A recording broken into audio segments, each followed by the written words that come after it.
Hello students, आज के इस लेक्चर में हम लोग सीखेंगे ऑपरेटर्स के बारे में।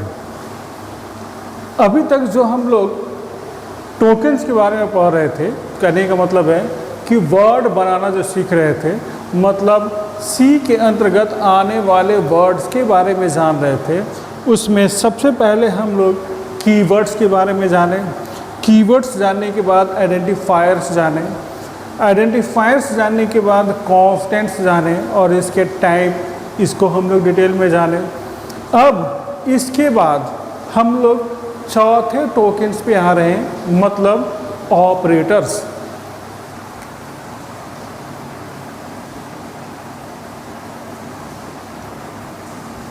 ऑपरेटर्स तो ऑपरेटर्स का डिफिनीशन क्या हो सकता है? तो बिल्कुल इजी वे में हम लोग ऐसे बोल सकते हैं कि ऑपरेटर हमेशा कुछ न कुछ ऑपरेशन परफॉर्म करता है। किस पर? तो अपने ऑपरेंड पर। ऑपरेंड का मतलब हो गया डाटा या वैल्यू।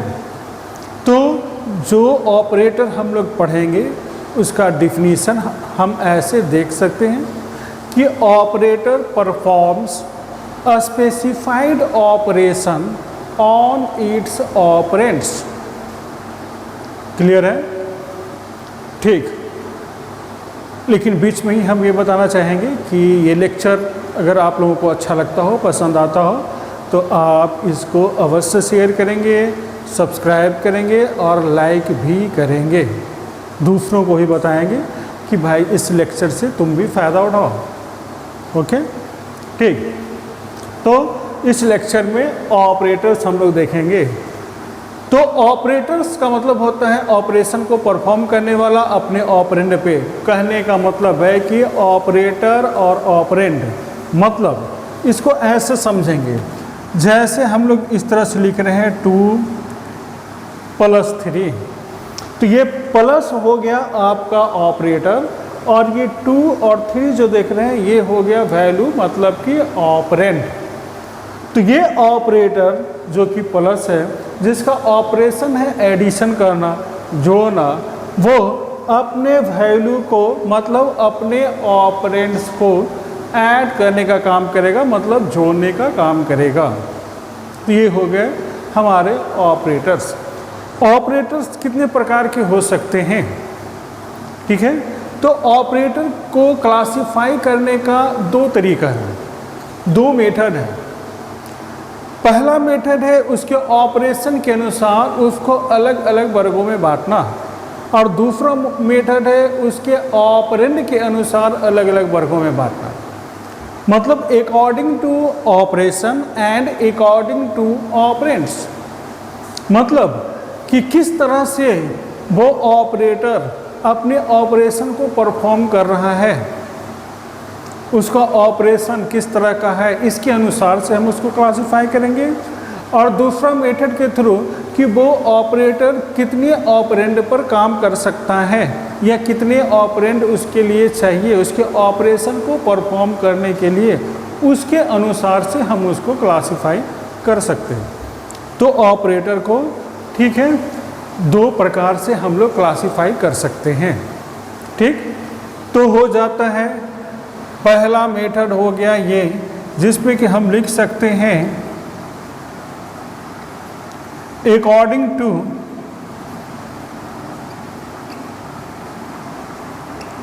ऑपरेशन, और सेकंड में लिख सकते हैं अकॉर्डिंग टू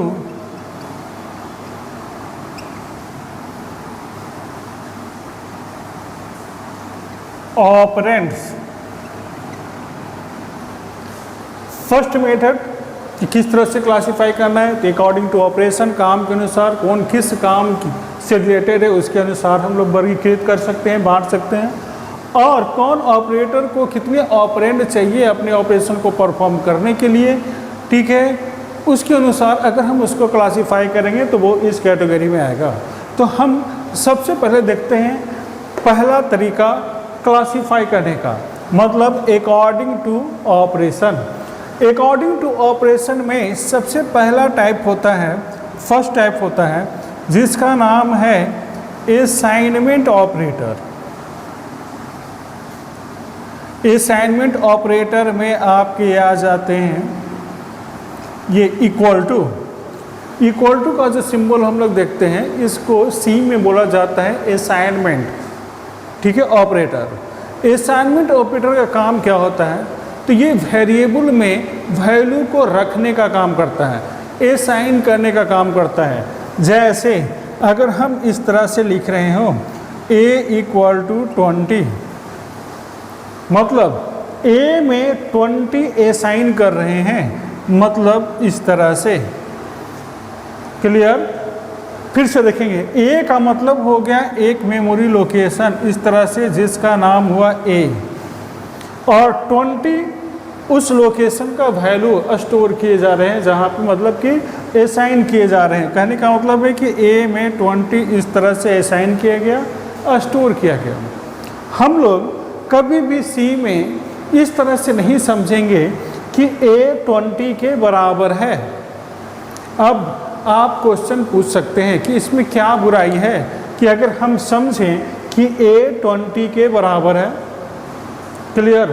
तो कंप्यूटर में सी में अगर हम ऐसा समझेंगे कि a 20 के बराबर है तो फिर हम इसको कैसे समझेंगे? अगर हम लिखेंगे a = a + 10,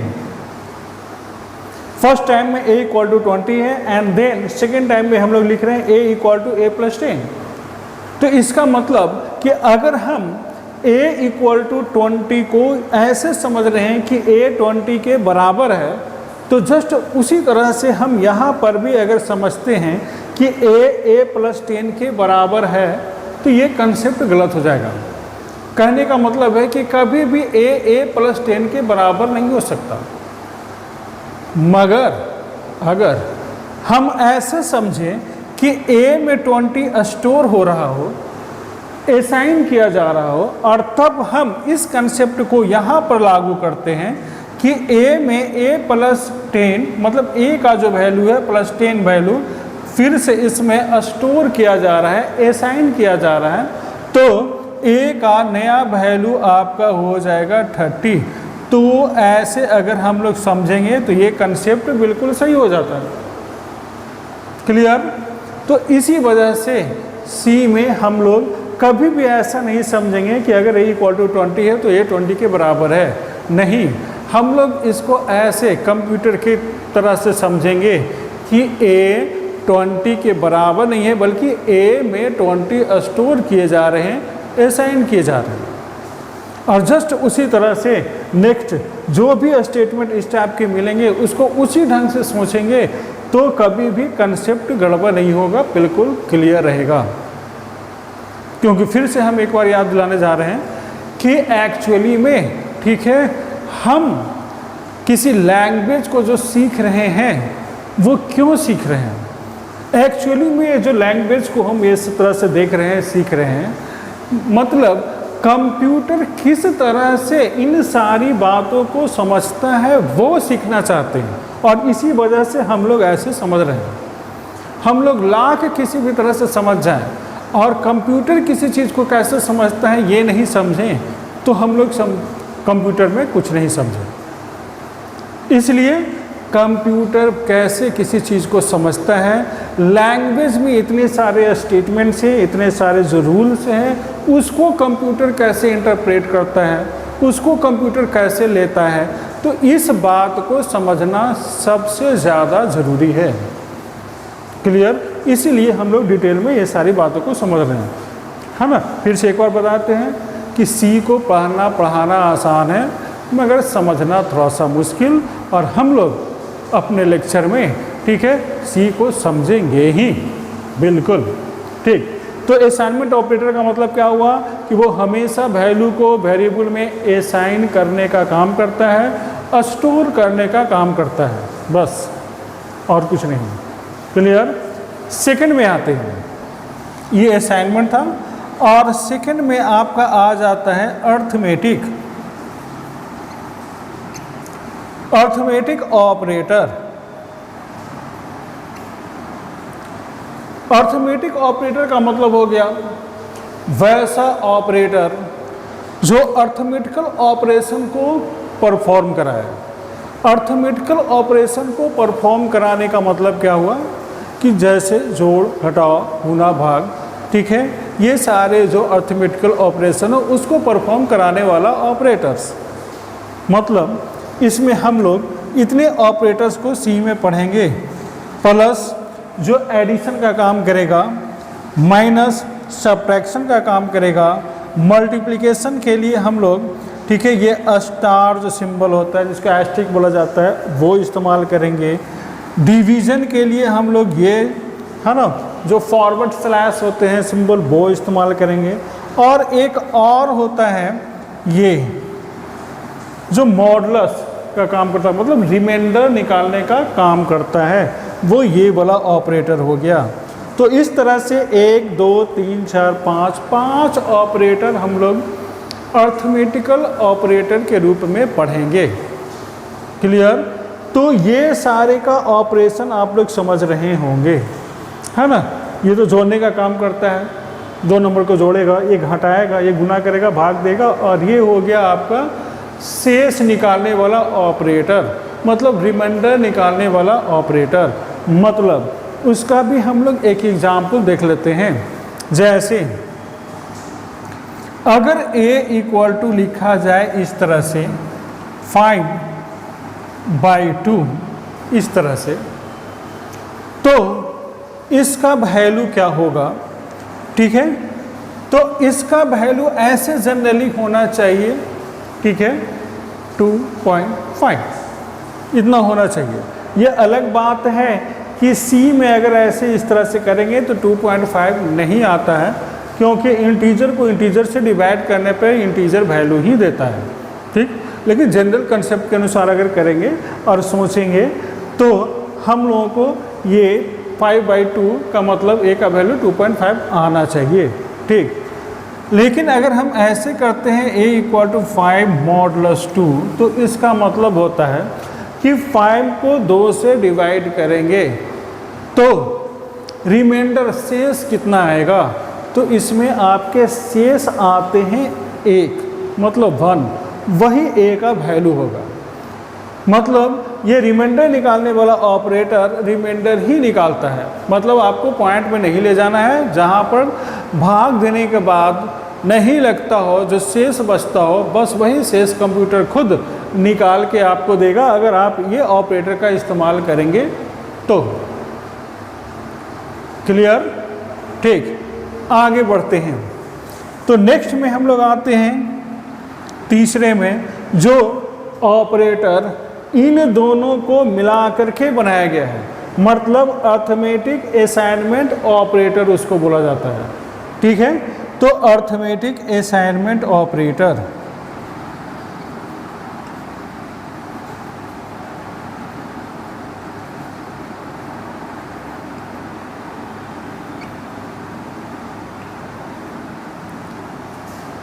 जैसे इसमें देखिए प्लस है और = है, तो इसका एक ऑपरेटर ये हो गया प्लस =, दूसरा हो गया माइनस, ये = माइनस =, तीसरा हो गया ये दोनों मिल कर करके ऐसे, फिर ये दोनों मिल कर करके ऐसे, फिर ये दोनों मिल कर करके ऐसे। मतलब ये ऑपरेटर दोनों तरह के ऑपरेशन को परफॉर्म करेगा, मतलब अर्थमेटिक काम भी करेगा और असाइनमेंट वाला काम भी करेगा, ठीक है। तो these operators perform both operations arithmetic and assignment together, एक साथ ये दोनों ऑपरेशन को परफॉर्म करता है। क्लियर? क्लियर। जैसे इसका एक एग्जाम्पल देखेंगे। ओके, तो ये देखेंगे हम इस तरह से लिख रहे हैं a = 10 और फिर लिखते हैं a = a + 5 ऐसे। इसका मतलब हुआ कि फर्स्ट स्टेप में a का वैल्यू कंप्यूटर को मिलेगा 10, a में 10 असाइन होगा, स्टोर होगा, और फिर a में स्टोर होगा a + 10 मतलब a + 5 मतलब कि 10 + 5 दैट इज 15, तो इस ए का नया वैल्यू होगा 15। ठीक, इसी का शॉर्टकट ये ऑपरेटर हो गया।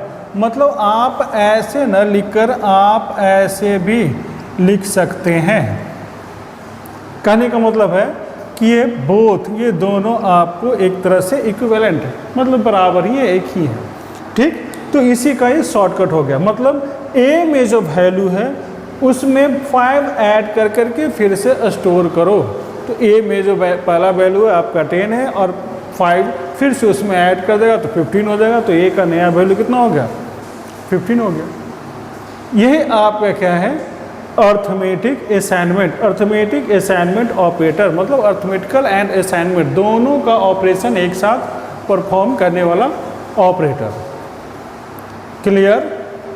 ठीक, नेक्स्ट हम लोग आते हैं फोर्थ में। हम लोग पढ़ेंगे पहला, दूसरा, तीसरा हम लोग देख लिए। फोर्थ में हम लोग देखते हैं जिसको बोला जाता है इंक्रीमेंट डिक्रीमेंट ऑपरेटर।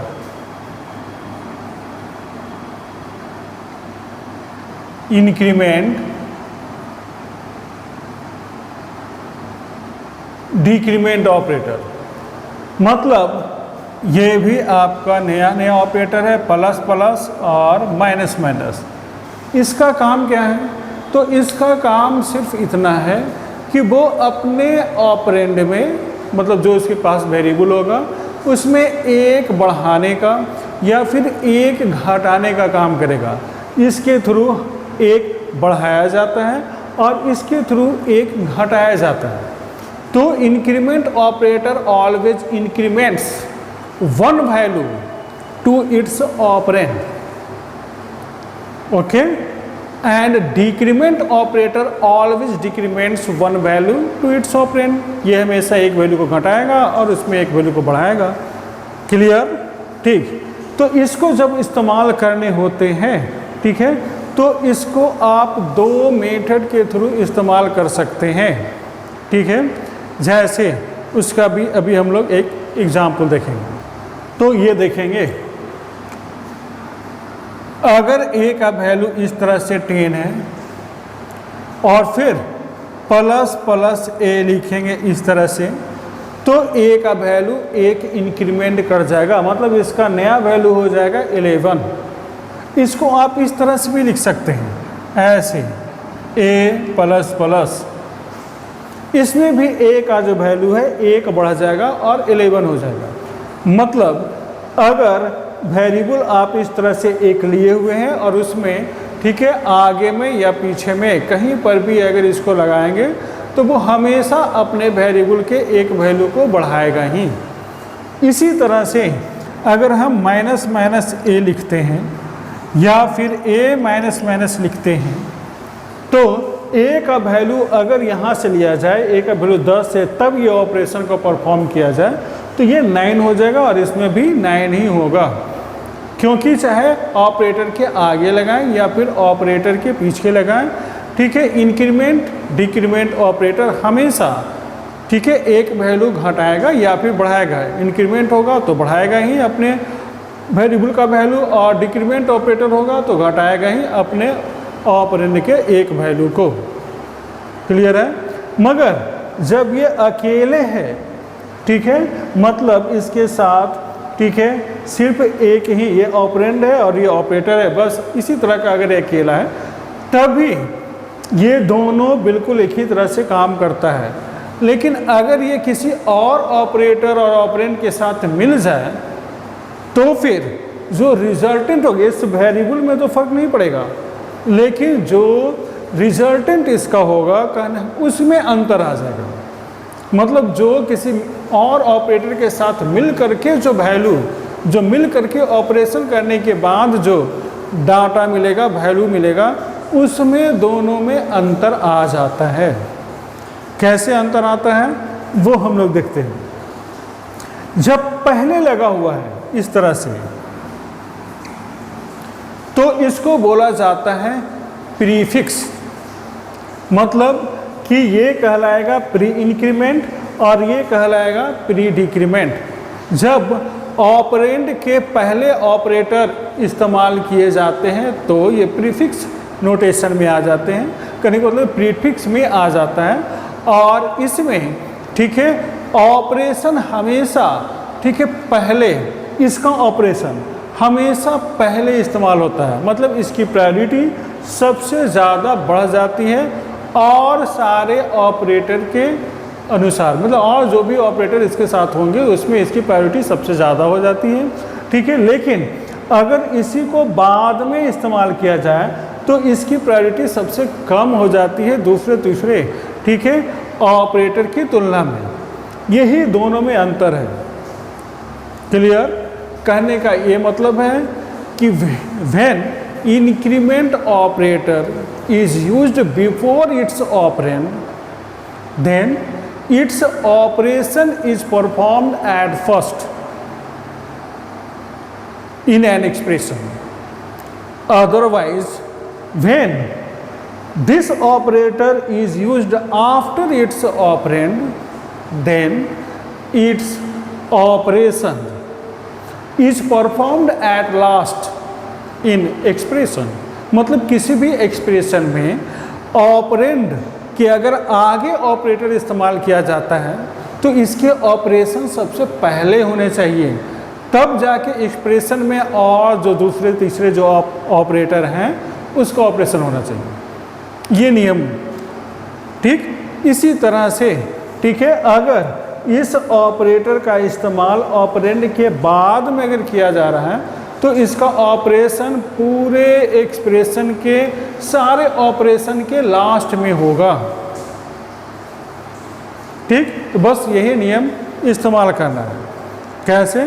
तो इसका भी हम लोग एक छोटा सा एग्जाम्पल में हम देखेंगे। जैसे देखिए, अगर मान लेते हैं, फिर से देख रहे हैं कि a इक्वल टू ठीक है यहाँ आपके पास 10 है, क्लियर, और हम लिख रहे हैं a equal two plus plus a, ऐसे।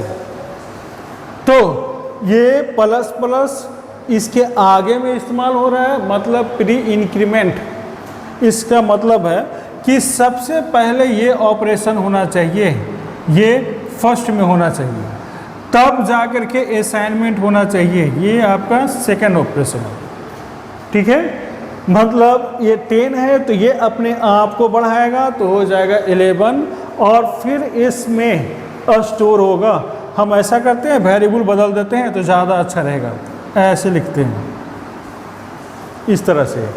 ठीक, तो समझने में आसानी होगी।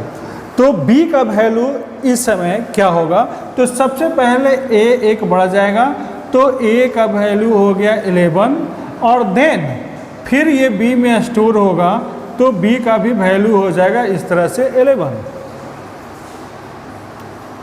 क्लियर है? ठीक, मतलब ये पहला प्रायोरिटी के रूप में आ गया, मतलब सबसे पहला स्टेप में ये काम करेगा, तब सेकंड स्टेप में इसमें स्टोर करने का काम करेगा। लेकिन अगर हम ऐसे नहीं इस्तेमाल करके अगर हम ऐसे इस्तेमाल करें कि b equal to a plus plus इस तरह से, ठीक, तो अब पहला ऑपरेशन होगा ये, कहने का मतलब a का वैल्यू इसमें स्टोर होगा, ये फर्स्ट स्टेप, एंड देन ये अपने आप को बढ़ाएगा, ये हो जाएगा सेकेंड स्टेप। क्लियर? तो b का वैल्यू हो जाएगा आपका 10 एंड देन a का वैल्यू बढ़ जाएगा तो a का वैल्यू हो जाएगा 11। ठीक है, तो किसी भी एक्सप्रेशन में ठीक है जब आगे में हम लोग प्लस प्लस का इस्तेमाल करेंगे तो इसकी प्रायोरिटी ज़्यादा हो जाती है, सबसे ज़्यादा हो जाती है।